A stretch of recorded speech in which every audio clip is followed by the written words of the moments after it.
Bon. J'ai beaucoup de choses à dire dans cette vidéo, donc je vais pas m'empresser de parler vite pour qu'elle dure le moins longtemps possible. Elle durera probablement assez longtemps.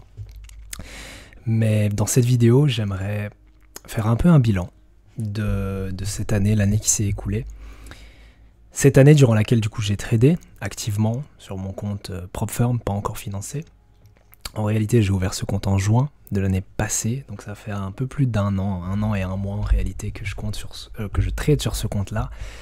Et je pense que ça peut être intéressant, même si je l'ai déjà fait hors caméra, mais de faire ce bilan en fait, de regarder en arrière et de se dire ok, comment est-ce que j'ai avancé, quels ont été les points positifs, les points négatifs de cette année, et à tous les niveaux, pas seulement dans le trading, mais même en dehors des graphiques, dans la vie personnelle, etc. Cette vidéo va probablement être très personnelle, parce que contrairement aux autres vidéos que j'ai tendance à faire, certes pour moi, mais aussi pour la communauté, pour partager quelque chose, ce que j'apprends, ce que je traverse, etc. Ici, ça va vraiment être une vidéo pour faire ce bilan, et pour que plus tard, je puisse re-regarder cette vidéo, un peu comme la toute première vidéo que j'avais faite. D'ailleurs, je vais vous montrer ça, ça peut être intéressant à regarder. Mais il y a très longtemps, j'avais fait une vidéo dans laquelle j'expliquais un peu mes désirs pour l'avenir, un peu ma vision des choses, etc. Donc si vous remontez, si tu vas sur ma chaîne et tu vas dans les plus anciennes, tu vas voir qu'il y a cette vidéo-là d'étudiant à trader pro. C'était avant même d'avoir envisagé de faire la série étudiant à trader pro, donc c'était un peu ma vision des choses, où j'en étais en trading, etc. Cette vidéo, elle avait été tournée en août, je crois, donc 2023, si je dis pas de bêtises, août 2023. Et donc maintenant c'est intéressant de faire une vidéo en août 2024 pour voir en fait tout ce qui s'est passé. Donc cette vidéo avait été faite bien avant l'ouverture de ma chaîne YouTube. En tout cas le début où les abonnés ont commencé à augmenter avec cette série-là de vidéos. Mais donc je trouve ça intéressant. Ça va être un peu dans le même style que cette vidéo-là. Je vais parler d'un peu plein de choses. Mais bref, j'ai beaucoup de sujets à aborder, donc on va directement commencer. Mais donc pour d'abord parler du trading, parce que je pense que c'est ce qui intéresse le plus de personnes. T'as peut-être vu ma dernière vidéo, enfin l'une de mes dernières vidéos, où j'expliquais que le mois de juillet était un très mauvais mois de trading pour moi. Ça tombe bien parce que maintenant que j'ai l'ordi, parce que dans la dernière vidéo mon ordi fonctionnait pas, j'ai pas pu montrer mes performances, mais je vais rapidement te montrer mes perfs. Sans filtre, tel quel. Voilà, donc tu l'as peut-être déjà vu ce tableau, hein, c'est mon Excel dans lequel je recense du coup tous les trades. D'ailleurs c'est marrant à voir parce que tu vois qu'il y avait énormément de rouge à l'époque, et puis que ça s'est calmé, janvier, février, mars, bon avril pas très bon mois, mais mai, juin, et puis tu vois que juillet, très mauvais mois de trading pour moi, donc c'est ce que j'expliquais dans la vidéo. Mais donc si je vais sur la page spécifique à ce mois-là, tu vois que j'ai eu qu'un seul trade gagnant, et que même ce trade là était pas très rentable, dans le sens où il m'a rapporté seulement est-ce que c'est en pourcent ou en R? C'est en pourcentage, mais donc seulement, donc même pas 1% de profit, donc c'était pas un très bon mois de trading. Ma perte moyenne, bon elle est ici, c'est 0,40%, mais de façon générale tu vois que ça tourne généralement autour des 0,5%. C'est mon risque par trade, mais tu vois que l'évolution de juillet est assez mauvaise. C'est même pas comme un mois qui aussi, c'est vraiment juste du négatif, de la perte, de la perte, de la perte. Alors ça s'explique par plusieurs raisons, je vais pas rentrer dans les détails parce que j'en ai déjà parlé dans la vidéo en question, dans laquelle j'explique que le mois de juillet était mon pire mois de trading. Mais je te montre ça parce que il y a deux choses en fait à retenir. Et j'ai tiré une grande leçon, on va dire, de ce mois de trading là. Mais donc là tu as mes performances mensuelles depuis, bon je tradais déjà avant, donc en réalité ça remonte même jusqu'à juin, parce que mon compte de PropFirm est ouvert depuis juin, mais bon je vais pas non plus mettre un truc super long. Donc tu vois, septembre, octobre, novembre, décembre, puis janvier, février, mars, avril, mai, juin, juillet, on a quasi une année complète. C'est ça qui est intéressant. Mais donc tu vois que quand j'ai ouvert ma chaîne YouTube, donc c'était en janvier, j'ai eu un très mauvais mois de trading. Les raisons, ça je ne saurais plus trop te dire, c'était il y a longtemps, mais voilà. En même temps, le fait d'avoir ouvert ma chaîne YouTube m'a motivé à me donner davantage en trading, et j'avoue, je me suis beaucoup plus investi dans mes projets perso. À ce moment-là, j'ai été beaucoup plus rigoureux, j'ai étudié beaucoup plus les marchés, etc. Bref.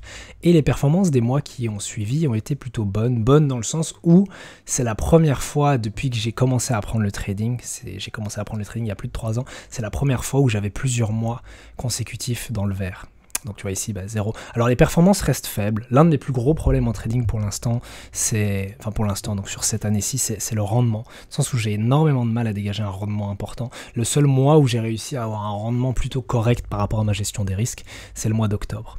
Alors même si pour certaines personnes, donc c'est en pourcentage, je le rappelle, 3,26%, c'est pas énorme, mais il faut prendre en compte ma gestion des risques et le nombre de trades que je prends.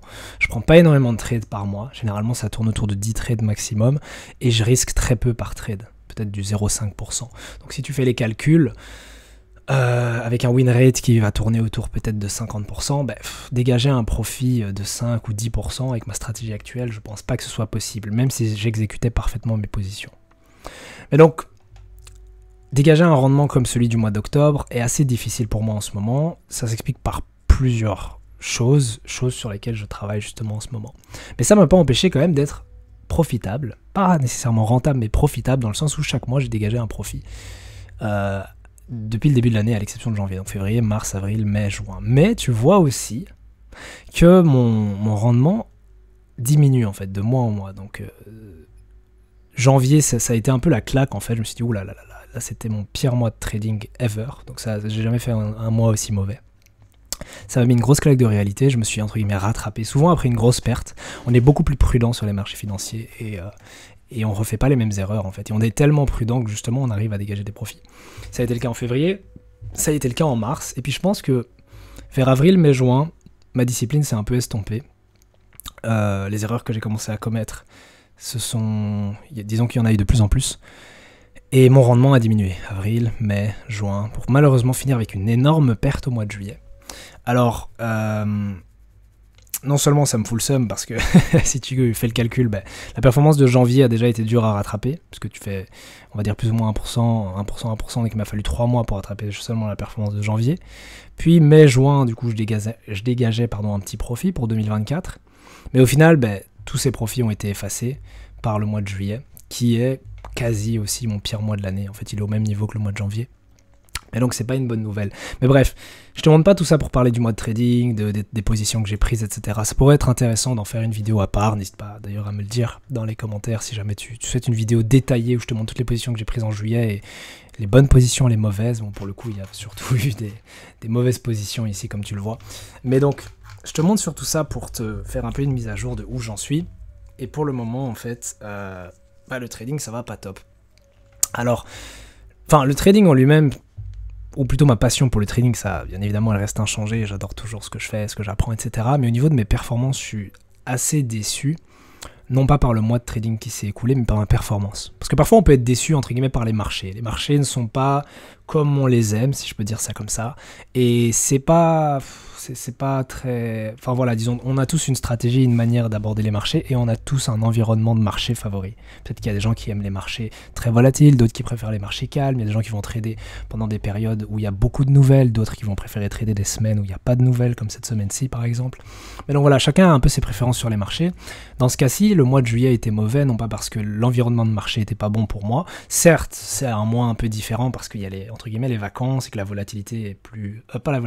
les volumes sont plus faibles, et donc ça implique quelques changements par rapport à pendant l'année, mais en dehors des facteurs saisonniers, le mois de juillet n'est pas si mauvais, dans le sens où ma stratégie n'a pas de raison de ne pas être rentable au mois de juillet, après backtesting. Donc, mauvaise performance liée au mental, si je peux dire ça comme ça, liée à l'application de ma stratégie, liée au fait que j'ai dévié de mon plan de trading, et ça m'a fait comprendre une grande chose, à l'origine de mon manque de succès dans le trading, mais aussi à l'origine de mon manque de succès dans tout un tas d'autres domaines de ma vie. Et cette chose, je vais peut-être me remettre en grand, je retournerai sur l'écran après. Cette chose, en fait, je peux la résumer par une phrase, c'est que tout ce que j'entreprends, dans la vie en général, est voué à l'échec, parce que je ne change jamais vraiment dans le fond. J'avais déjà évoqué le sujet dans une vidéo qui s'appelait « Si rien ne change, rien ne changera ». Mais l'idée, c'est que j'ai tendance à changer la forme avant même d'avoir changé le fond. J'ai tendance à mettre en place tout un tas d'actions, tout un tas, on va dire, d'idées, de processus, de protocoles, appelle ça comme tu veux. J'ai tendance à mettre en place tout un tas de règles avant même d'avoir changé ma personnalité sous-jacente, avant même d'avoir changé ma mentalité, mon mindset. Et le problème de ça, c'est que ça voue tout ce que j'entreprends à l'échec. Parce que j'avais donné dans la dernière vidéo l'exemple d'une personne qui, par exemple, souhaite arrêter de fumer. Il y a deux types de personnes, je ne vais pas redonner tout l'exemple, mais disons simplement qu'il y a le fumeur qui simplement arrête de fumer parce qu'il n'a plus d'intérêt à le faire, parce qu'il n'aime plus ça, il ne voit plus aucun, non seulement intérêt, mais même plus aucun plaisir à fumer.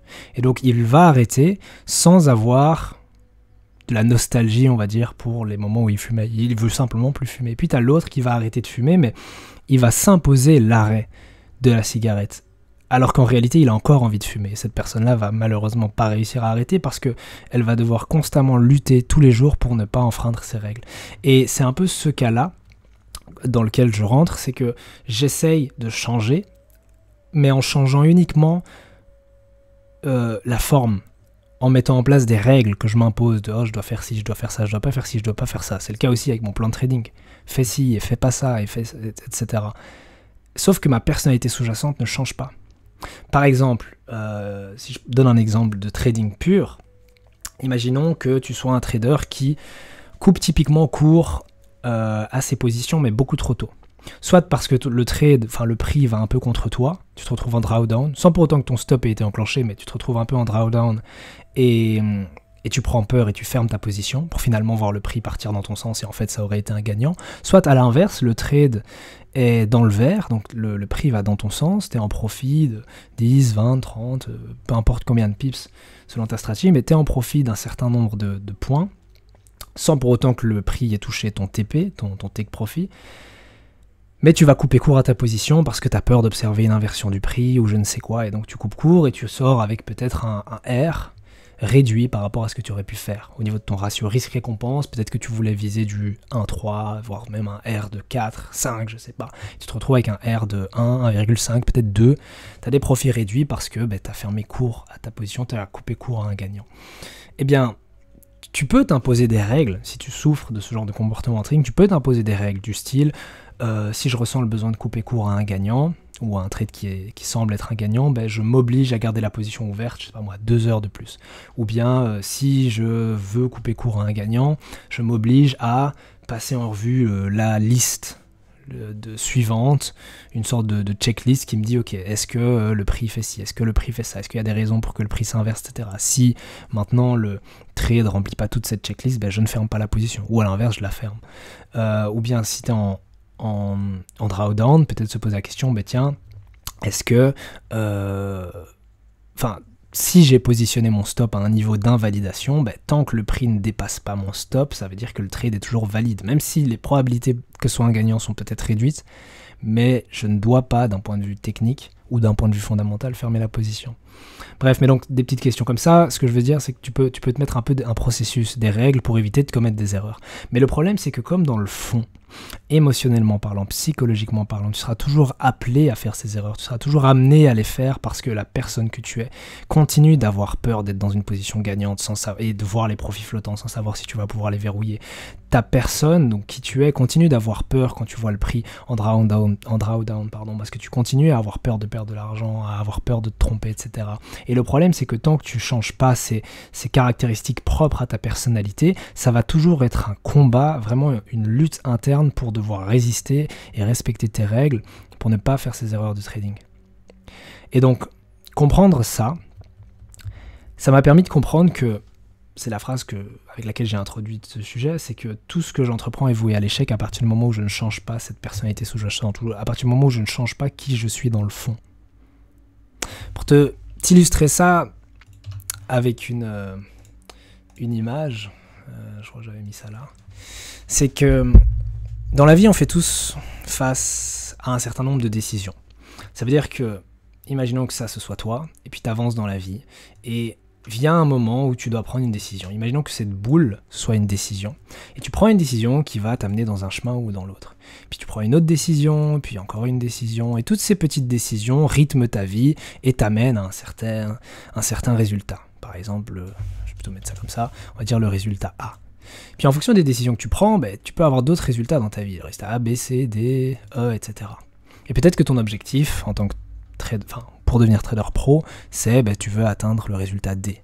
Le problème, c'est que ce résultat D va dépendre de toutes les décisions, même les micro-décisions, même la décision de tiens, est-ce que je me réveille 5 minutes plus tôt ou 5 minutes plus tard ce matin? Est-ce que je me réveille au moment où mon réveil sonne ou est-ce que je le laisse tourner et je me réveille en retard? Ou est-ce que je vais dormir tôt ce soir ou tard? Est-ce que je choisis de manger ce repas-là ou ce repas-là ce midi? Est-ce que je choisis de sortir avec mes amis ou pas ce vendredi soir, etc. Toutes ces micro-décisions. Puis il y a aussi les grandes décisions, bien évidemment. Est-ce que, je sais pas moi, je déménage ou pas? Est-ce que je choisis de marier cette fille ou pas? Est-ce que je m'entoure de ce cercle d'amis ou d'un autre cercle d'amis? Il y a les grandes décisions, il y a les petites décisions, mais toutes ces décisions vont rythmer ta vie et vont t'amener à une certaine destination. Bref, je t'apprends rien, c'est la vie. Mais quand tu vois les choses sous cet angle, donc les choses sous ta vie, dans son ensemble, est en fait dictée par une série de mini-décisions. Et ces décisions-là, c'est un peu comme des trades. D'une décision à l'autre, tu peux pas savoir laquelle va être, entre guillemets, une bonne ou une mauvaise décision. Il y aura des bonnes décisions, il y aura des mauvaises. Mais dans l'ensemble, si tu prends une série de décisions ou une série de trades, tu sais que dans l'ensemble, tu vas sortir gagnant. Le but, c'est pas d'être un être humain parfait et d'avoir à chaque fois la bonne décision. Je vais le remettre avec que des B, etc. Tout comme si tu prenais que des trades gagnants, c'est impossible. Mais le but, c'est que la somme de toutes tes décisions finisse par te faire tendre vers un résultat qui est positif. Et dans le trading, que la somme de tous tes trades, gagnants et perdants, finisse par te faire aller vers la rentabilité, vers un solde total qui est gagnant. Que tu finisses le mois dans le vert ou l'année dans le vert. Ça, c'est le but. Et donc, quand tu comprends ça, donc ça, c'est la première chose à comprendre, c'est que ta vie, dans son ensemble, va être rythmé par toutes des petites décisions. Quand tu comprends ça, tu comprends aussi que c'est vraiment crucial de contrôler ta prise de décision. Je vais donner l'exemple avec le trading et tu vas comprendre comment ça s'applique dans la vie. Dans le trading, comme je te l'ai dit, c'est pas toi qui vas vers le trade ou qui va vers l'opportunité. Tu ne choisis pas à quel moment il y a une opportunité sur les marchés. Les marchés fluctuent librement, depuis un bail d'ailleurs, depuis qu'il y a le taux de change flottant un peu partout dans l'économie. Et à certains moments, selon une certaine stratégie, ton plan de trading te dit « Ah ben tiens, là tu dois entrer, là tu dois entrer, là tu dois entrer ». Donc, cette façon de voir les marchés, c'est, comme je t'avais expliqué un peu avec le fil de la vie, c'est t'avances dans la vie et puis de temps en temps, tu as des décisions qui se présentent à toi. Des opportunités dans lesquelles tu dois prendre justement cette décision, faire le choix, acheter, vendre, quelle taille de lot, quel stop, etc. Bref, tu prends une décision qui va t'amener à sortir avec un gagnant ou un perdant. Et parfois, même si tu prends la bonne décision, tu peux finir avec un perdant, un trade perdant, ça peut arriver. Mais l'idée, c'est de se dire que le point commun entre le trading et la vie, c'est super bizarre dit comme ça, le point commun entre le trading et la vie, c'est que pour que tes décisions soient systématiques, qu'à chaque fois tu prennes la même décision quand le même setup se présente, etc., il te faut un plan, il te faut un plan qui repose sur des règles précises, sur une stratégie précise. C'est-à-dire, tiens, si j'ai A plus B plus C, je fais ça et pas autre chose. Si maintenant j'ai A et B mais j'ai pas C, je fais rien. Ou bien si j'ai A, B, C et D, chaque lettre c'est une règle, hein, imaginons, eh bien je fais ça. Mais ce que je veux dire par là, c'est que tu as déjà à l'avance, et ce que je dis là maintenant est très important, c'est que tu as déjà à l'avance défini les raisons pour lesquelles tu vas faire telle ou telle chose sur les marchés. Tu as déjà à l'avance défini tes règles ou ta stratégie, si on veut, d'entrée, de sortie, de gestion de trade, de gestion des risques, etc. Et donc pour reprendre la vie, dans la vie en fait, si tu veux tendre dans la bonne direction, donc imaginons, je t'ai dit, tu as plusieurs finalités possibles. Imaginons que c'est comme si tu as des réalités parallèles. Bon, je suis pas en train de faire la métaphysique, mais imaginons maintenant que tu puisses visualiser tous les scénarios hypothétiques de ta vie. Donc imaginons que dans un scénario, dans le scénario A, tu finis SDF, sans rien, sans famille, sans enfant, et tu meurs à 40 ans. Je te le souhaite pas. Et puis dans le scénario E, c'est le scénario idéal où tu atteins tous tes objectifs, liberté financière, liberté géographique, liberté de temps, t'as la femme de tes rêves, t'as une super belle famille, tout le monde t'aime, t'influences le monde, enfin bref, je sais pas c'est quoi tes objectifs et tes rêves, mais disons que t'as ta vie idéale. Okay. Et que c'est deux chemins qui sont complètement à l'opposé, avec bien évidemment des niveaux intermédiaires. Imaginons là, tu as une vie correcte, genre t'es assez bien. Ici, tu as une vie où tu es assez aisé, et là, disons que tu as une vie où tu galères un peu, mais t'es pas non plus SDF. Et bien, tous ces chemins de vie, en fait, vont dépendre justement du chemin que tu vas emprunter. Sauf que c'est pas, tiens, je prends telle ou telle décision et puis oh c'est bon, c'est la fatalité, j'ai pris une mauvaise décision dans ma vie et je suis voué à finir SDF. Non, la réalité c'est que oui, il y a des grandes décisions dans ta vie, je l'ai dit au début de la vidéo, mais il y a aussi des petites décisions dans ta vie et c'est la somme des deux. C'est les grands trades qui vont te rapporter des 3, 4, 5 R qui vont faire ton compte, mais aussi les petits trades à 1 ou 2 R et les petites erreurs qui vont renier un peu tes profits, qui vont faire ton résultat final. Et bien dans la vie, c'est la même chose. Les grandes, tout comme les petites décisions comptent. Et la réalité, c'est que les grandes décisions vont avoir un grand impact sur ta vie, tout comme un grand trade va avoir un grand impact sur ton trade, un grand perdant ou un grand gagnant. Mais la réalité, c'est que tu as beaucoup plus de petites décisions et que quand tu regardes une courbe de croissance en trading, oui, parfois tu as des grands swings comme ça, mais souvent, c'est toutes les micro-décisions que tu vois là, ok, et pas les grandes impulsions ici. C'est souvent les micro-décisions qui finissent par amener ton compte vers un nouveau plus haut et qui finissent par t'assurer la rentabilité. Et non pas les une fois par trimestre, t'as un grand trade qui passe et ouais, ça te fait un grand bond dans ton capital, mais c'est pas vraiment ça qui t'assure la rentabilité, tu vois. C'est vraiment tous les petits trades que t'as pris semaine après semaine. Et dans la vie, c'est la même chose, c'est surtout les petites décisions qui t'amènent à un résultat. Et donc, c'est est-ce que toutes tes petites décisions ici ont souvent été les bonnes décisions et t'ont amené vers le E qu'on pourrait qualifier d'excellence, ou le A qu'on pourrait qualifier de ah merde, non je sais pas, tu finis SDF, ok. Et donc, pour revenir à, donc garde bien ce que je viens de dire en tête, je vais garder mes petites ABCDE, les scénarios hypothétiques de vie. J'ai dit précédemment que en trading, tu as un plan, tu as une stratégie bien définie à l'avance qui va déterminer la décision que tu prends. Et donc, si tu comprends, enfin en tout cas si tu arrives à suivre le point auquel je veux arriver dans cette vidéo, c'est que j'ai commencé en disant que tout ce que j'entreprends est voué à l'échec. Pourquoi ? Parce que ma stratégie initiale n'est pas la bonne. Ça veut dire que je vais prendre, on va dire 5 trades. Ok ? Je vais bien prendre le temps de bien dessiner. Prenons 5 trades. Et disons que ces trades, c'est comme des décisions dans la vie. Okay ? Je ne choisis pas quand ils apparaissent. Donc on va plutôt dire des setups, ok, je prends 5 setups. Je choisis pas quand ils apparaissent, je peux pas choisir, c'est la vie ou les marchés qui fluctuent librement et qui viennent à moi et je fais que saisir ces opportunités. Je vais commencer par les trades, ok.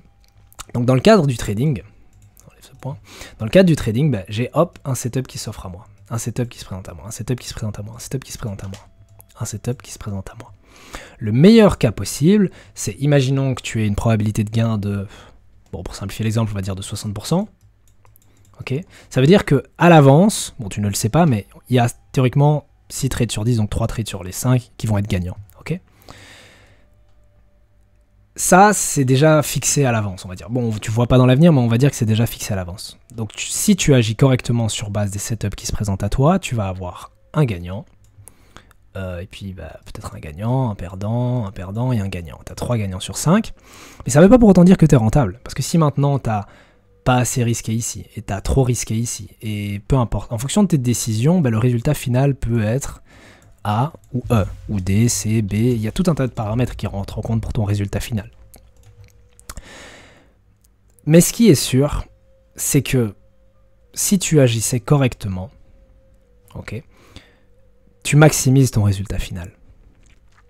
Ça veut dire que même si tu as des perdants dans cette série, ok, si sur ce trade, et ce trade, tu respectes parfaitement ton plan de trading et tu appliques ta stratégie à la lettre, comme tu l'as backtesté, comme tu l'as ok, le résultat vers lequel tu devrais te rendre, c'est la maximisation de ta stratégie.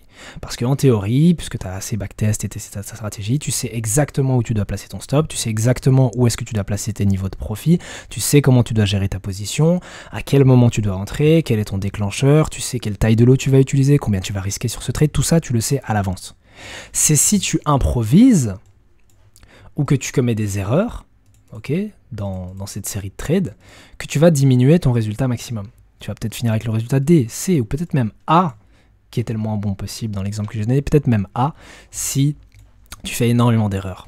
Okay. Une erreur, ça peut aussi être, j'efface ça, une erreur, ça peut aussi être, tiens, en fait, ce jour-là, j'avais la flemme de trader et j'ai pas pris ce trade-là. Donc juste le simple fait de ne pas prendre ce trade-là, ce setup, qui était une opportunité selon ta stratégie, réduit ton profit. Parce qu'à la fin, du coup, tu n'as que 2 gagnants et 2 perdants. Donc forcément, tu gagnes moins à la fin. Imaginons que tout le reste inchangé, tous les autres paramètres. Tu appliques parfaitement ta stratégie, c'est juste tu as manqué une opportunité. eh ben, du coup ton résultat final est moins élevé que si tu avais 3 gagnants, parce que là tu n'as que 2 gagnants. Et donc ça peut être l'une des raisons pour lesquelles tu finis avec un résultat moins élevé. Bref, ça c'est le trading, je pense que tu as compris. Mais donc, pour maximiser tes gains à l'arrivée, pour avoir le résultat E, qui va être l'excellence, qui va être la vie, en tout cas au niveau du trading, les résultats les plus élevés possibles, tu dois respecter parfaitement ta stratégie, prendre les opportunités qui se présentent à toi, ou ce que je pourrais appeler, et c'est là où je fais le pont avec la vie en général, ce que je pourrais appeler prendre les bonnes décisions et puis au bon moment. Et donc pour revenir à la vie, maintenant on ne voit plus les choses comme des gagnants et des perdants, vois ces trades comme des choix. Et tu peux faire le bon ou le mauvais choix. Tu peux exécuter parfaitement ton plan, ou faire une erreur, et prendre le mauvais choix, prendre la mauvaise décision. Alors au jour le jour, ça se présente par quoi? Je pense que si tu as défini ton objectif, c'est la première chose à faire. Tu dois d'abord définir ces choses-là, ok? Si tu as défini ton objectif idéal, donc ton idéal de vie d'ici 1 an, 3 ans, 5 ans, 10 ans, enfin bref, si tu passes un peu de temps à réfléchir, tu sais plus ou moins ce que tu dois faire pour y arriver. Par exemple, j'ai pas besoin de te dire que si un jour tu espères devenir trader professionnel, mais que tu n'apprends jamais le trading, tu ne deviendras jamais trader professionnel. Bon, ça c'est évident. Mais après, il y a des résultats qui sont un peu plus subtils, parce qu'il y a des actions que tu peux mettre en place en pensant que c'est les bonnes choses à faire. Tiens, par exemple, je vais regarder des heures de vidéos sur YouTube pour apprendre le trading, en pensant que c'est la bonne chose à faire pour finir par être trader pro, mais la réalité c'est que peut-être que YouTube n'est pas le meilleur canal d'information, peut-être pas la meilleure ressource pour apprendre le trading, en tout cas de façon professionnelle. Même s'il y a des superbes vidéos, mais je sais pas si tu peux vraiment tout apprendre à travers YouTube, tu vois. Donc c'est pour ça que parfois c'est un peu plus subtil. Bien évidemment, si tu fous rien et que tu n'apprends jamais le trading, mais tu seras jamais trader pro. Mais si maintenant tu apprends le trading mais pas de la bonne façon, tu peux aussi ne pas finir avec le meilleur résultat. Et imaginons que, allez, à partir de C, tu es rentable.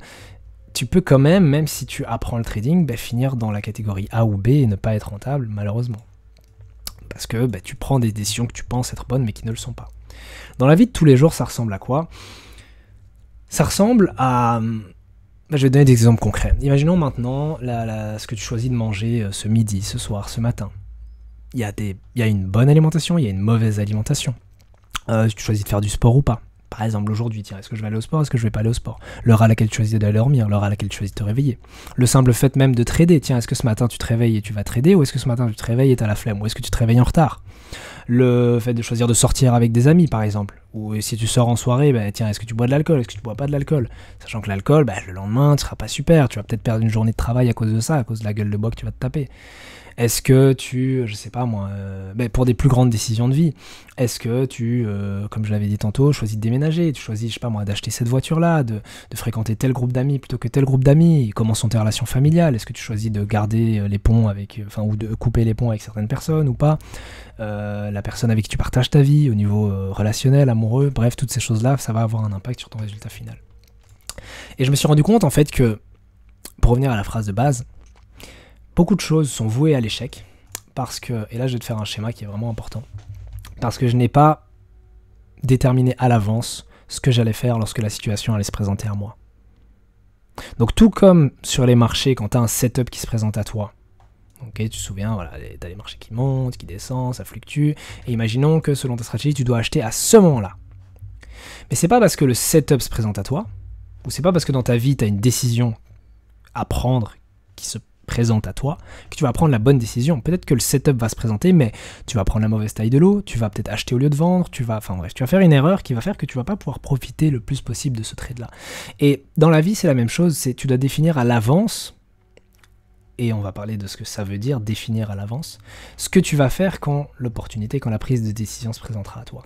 Parce que sinon, ce qui va se passer, c'est que imaginons que tu veux commencer le sport. J'adore l'exemple du sport, tu le sais sûrement si tu regardes les vidéos depuis un bail, parce que j'adore l'exemple du sport parce que c'est vraiment le plus simple à appliquer à tout un tas de choses. Tu veux commencer le sport. Sauf que, au lieu de changer d'abord ta personnalité, au lieu de définir ta stratégie à l'avance pour réagir correctement aux opportunités qui se présentent à toi, tu sautes sur cette idée et tu achètes un abonnement à la salle de sport. Cool, ça c'est ton abonnement. Puis, le temps passe, tu vas, imaginons, donc il y a 4 semaines. La première semaine, tu vas 1 fois, 2 fois, 3 fois, tu sais quoi, tu es même très motivé, tu vas 5 fois au sport. Puis la deuxième semaine, tu ralentis un peu le rythme, 1 fois, 2 fois, 3 fois. Tu te dis, ouh, je vais déjà moins, mais c'est pas grave, je vais dire que je vais au sport mardi, jeudi et samedi d'office. Cool. Semaine suivante, mardi, jeudi, samedi, le lundi arrive, tu te dis, bon, c'est pas grave, je vais pas au sport ce jour-là normalement, cool. Mardi arrive, tu te dis, ok, hop, je vais au sport, c'est ce que j'ai dit la semaine passée, cool. Mercredi arrive, je dois pas y aller, jeudi arrive, bon, hop, je vais au sport, j'ai un peu la flemme, mais bon, allez, j'ai dit que j'y allais, j'y vais, ok. Vendredi arrive, j'y vais pas, samedi arrive, et là, voilà, je suis sorti la veille, je suis un peu fatigué, blablabla, tu reportes, puis tu vas pas au sport. Oh, puis bam. Et puis après, semaine suivante, tu vas de moins en moins, et tu finis par ne plus jamais y aller. C'est pour ça que la plupart des personnes qui prennent un abonnement n'y vont que le premier mois. Ce qui s'est passé là, c'est pas que la personne manquait de motivation, c'est pas que la personne manquait de bonnes intentions, et c'est pas que la personne n'avait pas son objectif final, qui est peut-être de devenir sportive, de devenir, je sais pas, bref, elle a un objectif dans le sport. Tout ça, la personne l'a. Donc ça veut dire que si tu fais des cases maintenant, en mode, est-ce que la personne était motivée? Ouais, elle était motivée à balle au départ. Est-ce que la personne avait un objectif? Oui, la personne avait un objectif. Est-ce que la personne avait un plan presque? Quelque part, elle avait presque un plan. Donc oui, je vais aller au sport chaque semaine, etc. Donc tout ça, elle l'avait. Mais du coup, qu'est-ce qui lui manquait dans tout ça? Et le problème, c'est que tout ça n'était pas soutenable parce qu'elle n'a pas changé la chose la plus essentielle qui était sa personnalité dans le fond. Ça veut dire que c'est comme si elle essayait de construire un énorme, un énorme building, ok? Voilà, bon, on va dire que c'est une maison. Mes talents en dessin sont à remettre en question. Elle essayait de construire une énorme maison, mais sur des tout petits piliers. Tu vois, des petits pilotis en bois. Et donc forcément, la maison, elle va s'effondrer. Tu dois d'abord poser les fondations qui vont te permettre le succès. Et ces fondations, c'est quoi? C'est ta personnalité. Et donc, si maintenant je prends l'exemple d'une autre personne, un gars qui est sportif et qui, je sais pas moi, s'est blessé pendant 3 mois. Voilà, il pouvait plus faire de sport. Et puis à la seconde où son médecin lui dit c'est bon, vous pouvez retourner au sport, bam, il reprend son abonnement. Bien évidemment, il a envie d'aller au sport. Donc la motivation, il l'a. Bien évidemment, il a son plan. Il va dire je vais aller au sport chaque semaine. Et bien évidemment, il a l'objectif qui est de dire peut-être tiens, je veux retrouver le niveau que j'avais avant. Ou même être meilleur. Donc il a tous ces trucs-là. Mais c'est quoi la différence entre ce type-là et l'autre? C'est que lui, il est sportif dans sa tête. Et donc quand vient le jour, je crois que j'avais dit mardi, jeudi et samedi, quand vient le jour où il doit aller au sport, il se pose même pas la question de est-ce que j'y vais ou pas. Intrinsèquement, il se dit c'est le jour du sport. Et il est même content de ça. Parce que c'est relié à sa personnalité. Un autre exemple que j'aime souvent donner, parce qu'il y a des gens qui pourraient encore dire oui, mais non, mais dans tel cas, enfin bref, il y a toujours des gens qui retrouvent des choses à redire. Je pense que l'exemple le plus évident, c'est si tu prends une personne végane. Si tu demandes à une personne qui est vraiment végane, ok, depuis peut-être qu'elle est toute petite, etc. Oui, bonjour, est-ce que, tu la regardes et tu lui dis, imagine tu fais à manger, tu lui dis tu veux que je te fasse un steak ou quoi, elle va te dire non, c'est évident, elle mange pas de viande, tu vois, et c'est comme ça tous les jours. Et donc si maintenant, tu penses que si un jour tu lui dis mais t'es sûr que t'as pas envie de viande, non, parce que ça fait partie de ta personnalité, elle ne mange pas de viande. Et donc c'est évident pour elle de ne pas en manger, elle ne fait aucun sacrifice, c'est juste la façon dont elle exprime sa personne. Tout comme le sportif, il n'a pas besoin de se forcer à aller au sport. Bon, c'est à nuancer, parfois il devra se forcer à aller au sport, c'est encore un autre exemple, mais en tout cas, 80% du temps, il ira sans broncher parce que ça fait partie de sa personnalité. Le trader professionnel, 80% du temps, il va prendre les trades correctement parce que ça fait partie de sa personnalité. Mais toi, comme tu luttes contre la personnalité que tu as qui ne s'aligne pas à celle d'un trader professionnel, tu dois faire des efforts supplémentaires pour résister à la tentation de couper court à tes gagnants, de ne pas faire d'erreurs en trading, etc. Et donc, quelque part, ta réussite est vouée à l'échec parce que si, imaginons maintenant, tu as un bon mois de trading, c'est pas parce que tu es un trader pro dans le fond, c'est parce que tu as suffisamment réussi à utiliser ta force de caractère et ta discipline que pour résister à la tentation de faire des erreurs en trading.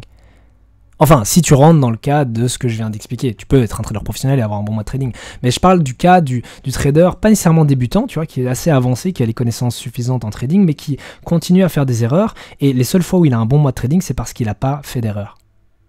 C'est le cas avec mon portfolio. Quand je regarde ces mois-là, en réalité, j'ai pas vraiment appliqué différemment ma stratégie. Enfin, plutôt, ma stratégie n'a pas changé en un an. Mais comment ça se fait que certains mois de trading, je suis dans le vert et d'autres mois je suis dans le rouge, et parfois très fortement dans le rouge ou très fortement dans le vert. Comment ça s'explique? Et j'ai regardé la réponse du côté des marchés. Tiens, est-ce que ma stratégie était moins rentable ce mois-là ou ce mois-là parce qu'il y avait des conditions particulières de marché? Et la réalité, c'est que non. Ça n'a rien, ou en tout cas très peu à voir avec les conditions du marché, l'environnement de trading. Ça a beaucoup à voir avec ma façon d'appliquer ma stratégie. Ce qui veut dire que les très bons mois de trading, c'est les mois où j'ai parfaitement appliqué ma stratégie, ou presque. Et les mauvais mois de trading, c'est les mois où j'ai pas du tout appliqué correctement ma stratégie, où j'aurais fortement dévié de mon plan de trading. Parce que pour toute stratégie, tu as une certaine rentabilité qui est déjà définie à l'avance. Imaginons que tu backtestes ta stratégie, mais il n'y a pas que comme ça qu'on récolte des données, mais imaginons simplement que tu sais, je vais simplifier ici, mais on va dire que tu sais que ta stratégie est rentable et qu'elle a, par exemple, tu peux t'attendre à tel rendement, tel nombre de gains sur un échantillon de 100 trades.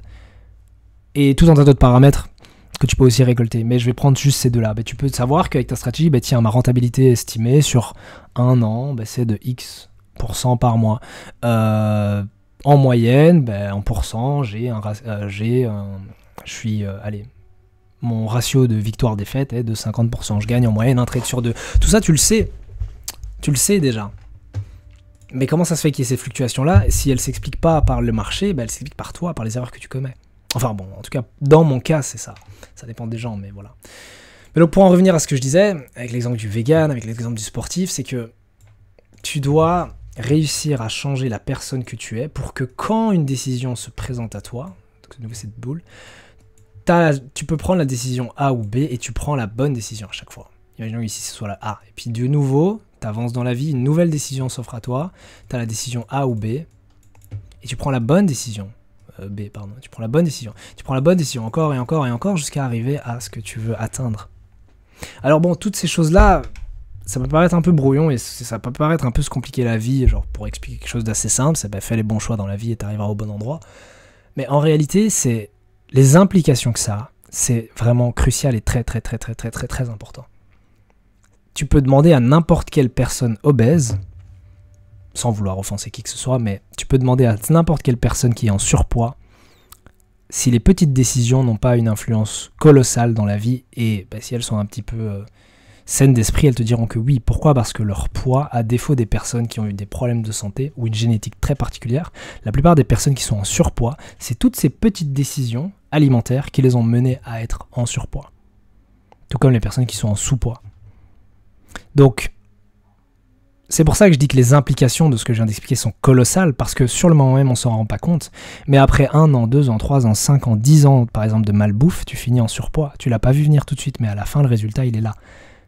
Et pour ta vie en général, c'est la même chose. Pour le trading, en général, c'est la même chose. Peut-être que toutes ces petites erreurs que tu fais de temps en temps dans ton trading, tu les as pas vu venir, mais la réalité, c'est qu'à la fin de l'année, et là particulièrement, je le vois, à la fin de l'année, ça se voit dans ton résultat. Sur le moment même, tu le vois pas, tu dis, bon, c'est pas grave, c'est qu'un perdant.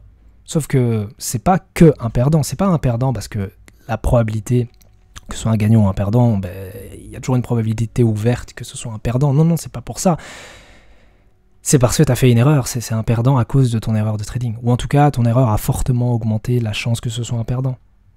Et à la fin de l'année, tu te retrouves, imaginons que tu prends ton profit total, imaginons que tu aies un moyen de mesurer ou d'identifier tes trades perdants à cause d'une erreur.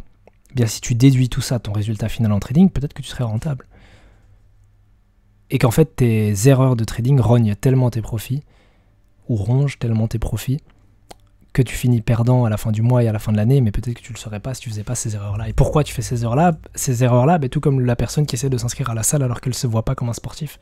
Tu essayes d'agir comme un trader professionnel alors que tu ne te vois pas comme un trader professionnel, alors que tu n'es pas au fond de toi un trader professionnel. Et c'est pas une question de connaissance.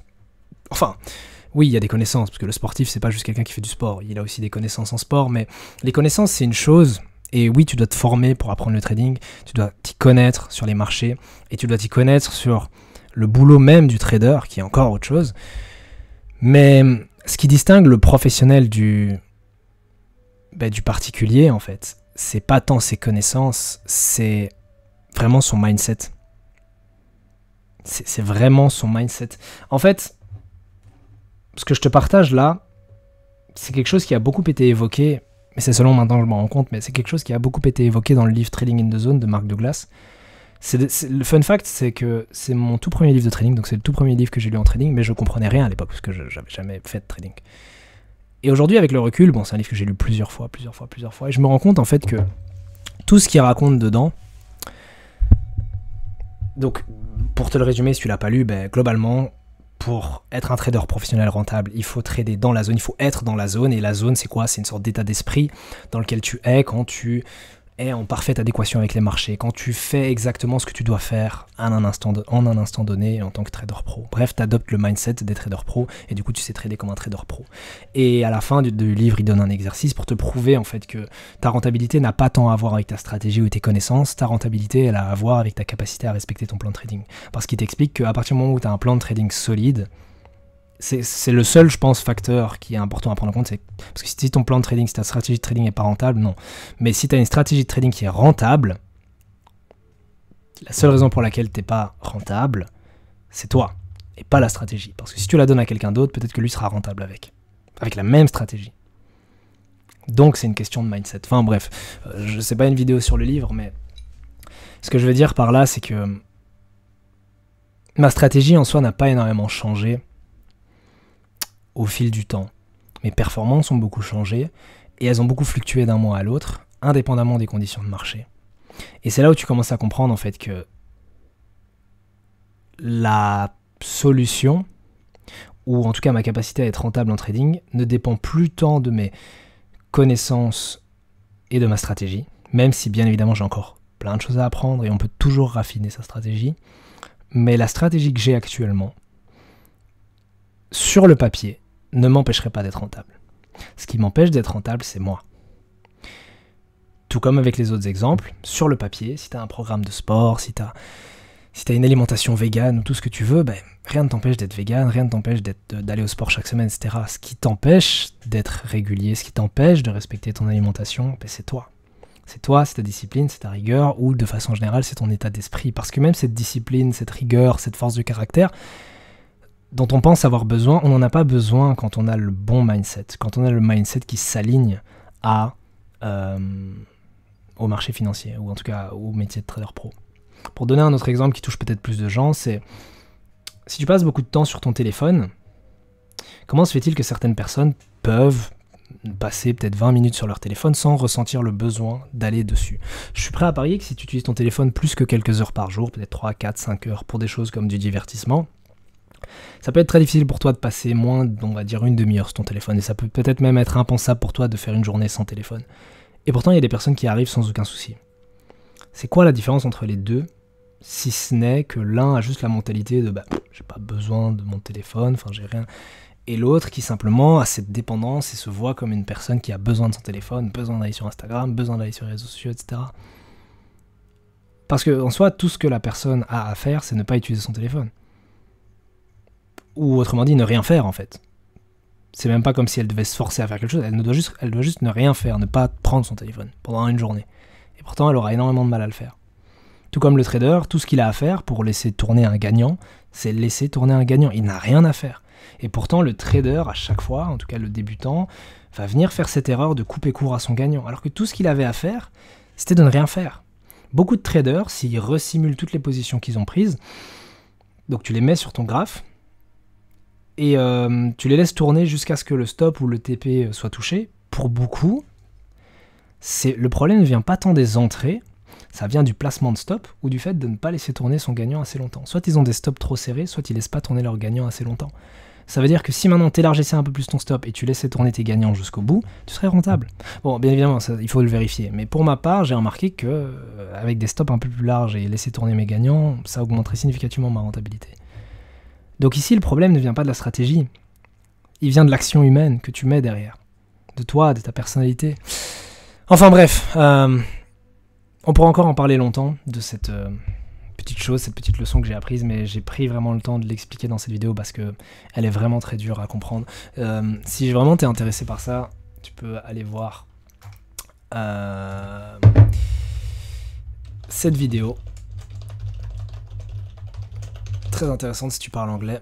Tu peux aller voir cette vidéo qui en parle en quelque sorte et qui explique justement que la personne que tu aimes maintenant doit, entre guillemets, mourir, bon, il le dit au sens figuré, doit mourir si tu veux pouvoir être la personne capable d'atteindre tes objectifs. Parce que la seule raison pour laquelle tu n'es pas encore rentable là maintenant, c'est que tu n'es pas un trader professionnel. Mais le problème, c'est qu'on prend l'équation dans le mauvais sens. On se dit, bah, tiens, je suis pas un trader professionnel parce que j'ai pas les résultats d'un trader pro, alors que la réalité, c'est que tu n'as pas les résultats d'un trader pro parce que tu n'es pas trader professionnel.